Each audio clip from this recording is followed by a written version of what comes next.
जब आपको निमंत्रण दिया, आप राम मंदिर नहीं गए, आप क्यों राम पर बोलते हैं? हम तो उस पार्टी के लोग हैं जिन्होंने राम मंदिर के लिए संघर्ष किया। हमारे कार्यसेवकों के खून से तो आपने सरयू का रंग लाल कर दिया, और आप हमसे पूछ रहे हैं कि हम राजनीति कर रहे हैं। राम मंदिर का मुद्दा तो व्यक्ति व्यक्ति के दिल में बसा हुआ मुद्दा है। कौन हिंदू है जिसके घर में राम भगवान की पूजा नहीं होती? क्या हम दिवाली नहीं मनाते? हम दशहरा नहीं मनाते? हम राम मंदिर क्यों नहीं जाएंगे? और तीसरी बात, वो मंदिर ना समाजवादी पार्टी ने बनाया, ना भारतीय जनता पार्टी ने बनाया। वो मंदिर बनाया इस देश की जनता ने। 10-10 रुपए का चंदा हम लोगों ने गरीबों से कलेक्शन करके भेजा, और उससे इतना भव्य मंदिर बना, जिसका भी एक छोटा रूप है। आगे चलकर उसके विशाल रूप को हम सब देखेंगे। ठीक है, मैंने जैसा कहा कि अभी संक्षेप में इसलिए क्योंकि फिर एक एक बार बात आ जाए। मैं आप पर आ रहा हूँ, काउंटर करना चाह रही हूँ, लेकिन मैं थोड़ा आप पर आता हूँ।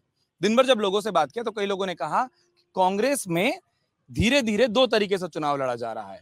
एक कि मुद्दे की बात करो, खूब करो, लेकिन कांग्रेस को यह भी पता है कि बहुत देर बेरोजगारी बोलने का फायदा नहीं, क्योंकि अधिकतर बच्चे बाहर के हैं।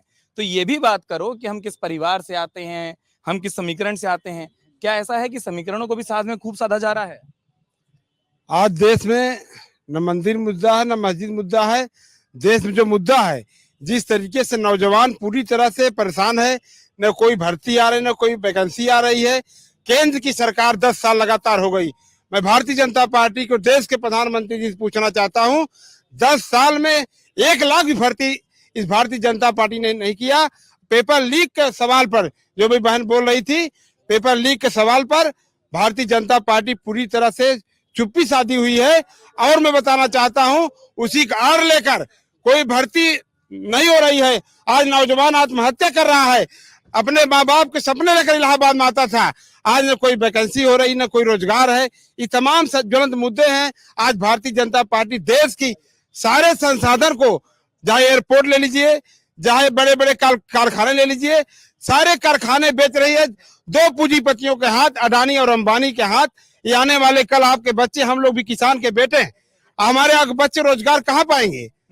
ये तमाम ज्वलंत मुद्दे हैं। ठीक है, अब आप जो काउंटर रखना चाह रहे थे, अगर आप उस काउंटर आर्गुमेंट की बात करें। मैं जो है पहली बात तो इन्होंने राम जी की बात की, वाकई में हम सब बहुत छोटे हैं, ईश्वर की बात नहीं कर सकते, इतनी हमारी कहाँ औकात, ये हम एग्री करते हैं। उसके आगे बात कर लेते हैं। इन्होंने उज्जवल योजना की बात की ना, मैं बता देती हूँ इनको कि 8 करोड़ सिलेंडर इन्होंने बांटे, उसमें से जो है 1.5 करोड़ ने कभी रिफिल नहीं कराया, 1 करोड़ ने एक बार रिफिल कराया। कहाँ सक्सेसफुल हुआ? एनसीआरबी की रिपोर्ट बताती है कि उत्तर प्रदेश क्राइम में टॉप पे है। ये गुंडा राज की बात कर रहे थे, ठीक है। विनोद सोनकर इनके सांसद है, फिर से इन्होंने टिकट दिया हुआ है, उनकी वीडियो चल रही है। वो जो है 4 बीघा जमीन जो है कब्जा करने की बात कर रहे हैं, 50 करोड़ की, 25 करोड़ दीजिए, बिल्कुल। हाँ देखिए, और वो उनकी वीडियो आ रही है। आप जो है, आप बगल की सीट है, हम भी उससे लड़ रहे हैं, वो उनकी वीडियो जो है वायरल हो रही है। ये कुछ नहीं करेंगे। उसके बाद आगे सुनिएगा, बिल्कुल बिल्कुल, प्रज्वल रवन्ना, बताइए, 2 तत्कालीन मुख्यमंत्री पकड़े जाते हैं, प्रज्वल रवन्ना जो है जर्मनी भाग जाते हैं। आराम से, अभी एक एक बार बात आ जाए, फिर मैं सब पर आता हूँ, मैं आराम से आ रहा हूँ, सब पर आ रहा हूँ, कोई समय की दिक्कत नहीं है जी। एक मिनट, देखिए ये दिक्कत है, आप लॉजिकल बात करेंगे ना तो इनको लॉजिकल बात सुनना नहीं होता है। कहना ये हर जगह होता है, पहली आवाज आपके पक्ष की आई तो आपकी मुस्कुराहट आई, दूसरी आवाज बोलने नहीं दी तो दिक्कत हो गई। मैं कह रही थी लॉजिकल बात करें, अगर ये कहना चाहते हैं ना मुद्दे पे अकड़ के करें बात। हम कहते हैं कि एनसीआरबी की रिपोर्ट कहती है 154 जो है पर ईयर सुसाइड हो रहे हैं, आपके किसान सुसाइड कर रहे हैं। मैं नहीं कह रही हूँ, आप इनके मंत्री थे संजय सिंह, शिक्षा मंत्री उत्तर प्रदेश के, उन्होंने बताया कि 5 लाख वैकेंसी है शिक्षा में। उसके बाद उन्होंने कहा था कि 5 साल बाद में 5 लाख वैकेंसी और आएगी, और इन्होंने एक लाख भी नहीं भरी, तो कहाँ गई वो? उसके बाद में आप लोग रोजगार और जो ऐसा उन्होंने कहा कुछ मुद्दों पर आप लोग उसी पर बात करना चाहते हैं, रोजगार, महंगाई। साहब आपकी भूमिका पर आ जाते हैं।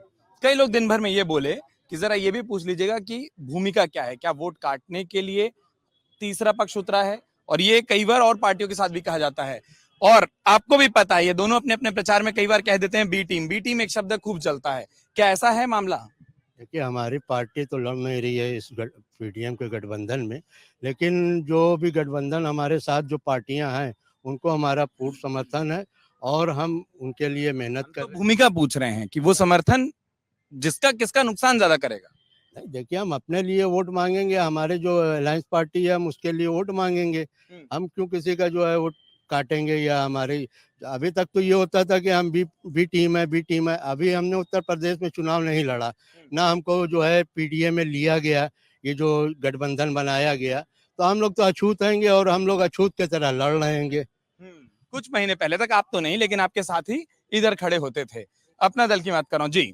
एक एक करके सब अभी मैं बहुत बड़ी बात इनसे बीजेपी वालों से पूछना चाहता हूँ। मोदी जी इस देश के बहुत बड़े आदर्श नेता हैं और मोदी जी इतने बड़े आदर्श नेता हैं, प्रज्वल रवन्ना कर्नाटक में जिसके पास हजारों ये बलात्कार के केसेस है उनके ऊपर, मोदी जी उनके लोकसभा में जाकर वोट मांगा और अभी तक अपने एक्स हैंडल से एक भी क्रिटिक नहीं किया कि इन्होंने जो घटना की है कर्नाटक के अंदर महिलाओं के साथ वो गलत है, उसको पार्टी से निकाला जाए। हमारी भारतीय जनता पार्टी इसको क्रिटिसाइज करती है। कुमार स्वामी इनके गठबंधन के मित्र हैं।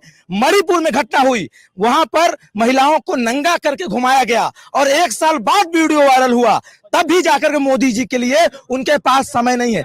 भारत इस समय दुनिया के क्राइम में नंबर 1 हो चुका है। आज नौजवान बेरोजगारी से तंग आकर के आत्महत्या कर रहा है। किसान जो आज अपना अनाज उगा करके मार्केट में ले जाता है उसका सही दाम नहीं पाता, वो आत्महत्या के लिए उब है। अगर जनता जाग गई इस बार इनकी खाता जो 400 पर का नारा दे रहे हैं ना, 400 रुपए का नारा 40 से भी नीचे स्तर पर जाने वाले। नौजवान जाग गया, किसान जाग गया है और इनको सबसे पहले महिलाओं के मुद्दे पर सबसे ज्यादा अगर कोई भ्रष्ट है तो भारतीय जनता पार्टी है, मोदी जी। अगर आप ये वीडियो YouTube पर देख रहे हैं तो हमारे चैनल को सब्सक्राइब करें और बेल आइकन को दबाना ना भूलें। अगर आप Facebook पर ये वीडियो देख रहे हैं तो हमारे पेज को लाइक करें।